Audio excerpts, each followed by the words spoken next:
The passage into the Aquarian Age is a challenging one because there is no preconceived template, no ready format or structure for us to follow in coping with the changes that we are experiencing.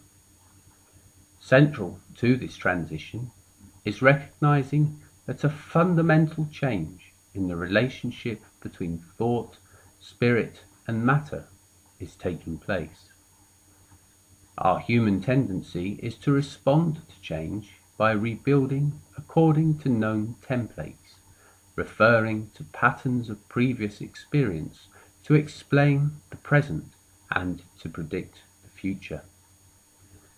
Could we then attempt to forecast how a change in the balance between matter, thought, and spirit might affect us?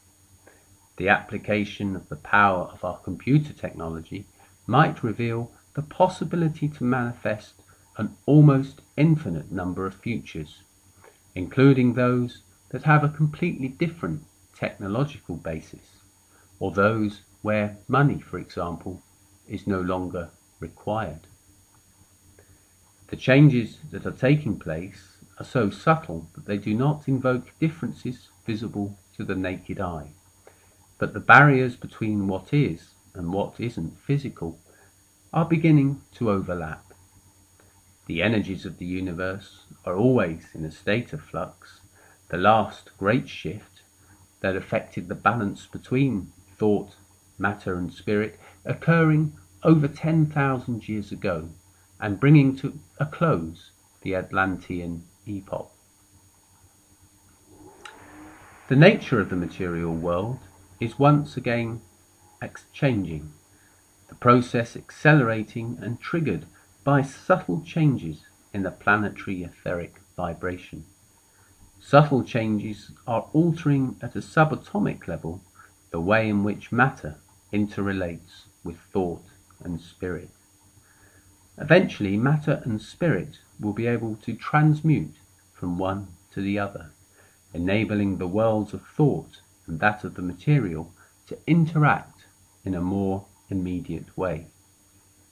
Thought will become increasingly important in the way that it influences and controls matter. We are then experiencing a change in the energetic balance of the planet, something that will not only reshape our reality, but reshape ourselves from the inside outwards. One thing we shall notice is that human consciousness will no longer be separate from the universal ocean of thought and consciousness.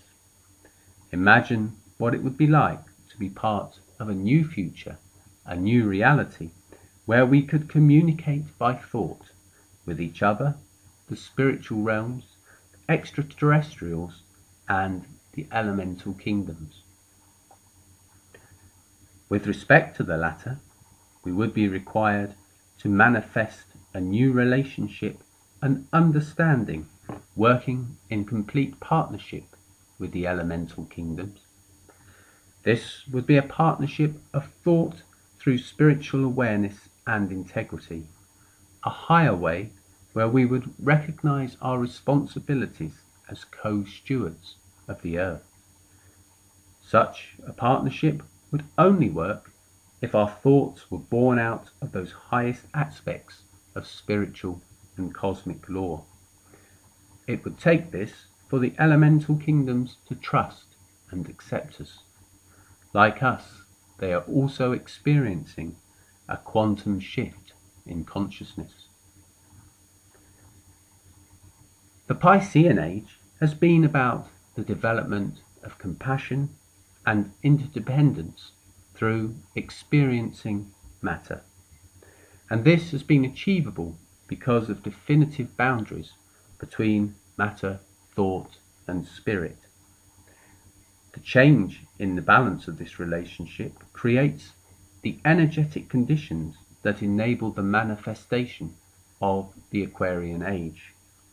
The outpourings of Aquarius, the marriage of individuality with consciousness. There we take our sense of interdependence, compassion, and individuality to a higher level.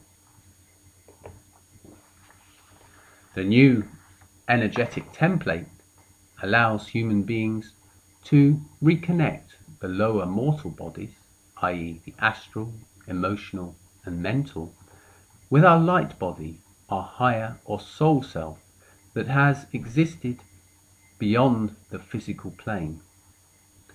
We will know that we are far more than just flesh and bones, but that we have several bodies, all of which resonate energetically. By anchoring our higher light body here on earth, we can unite our heavenly selves with our earthly selves, experiencing expanded consciousness and universal oneness, something previously manageable only through things like meditation. This new and higher way is often termed Christ consciousness.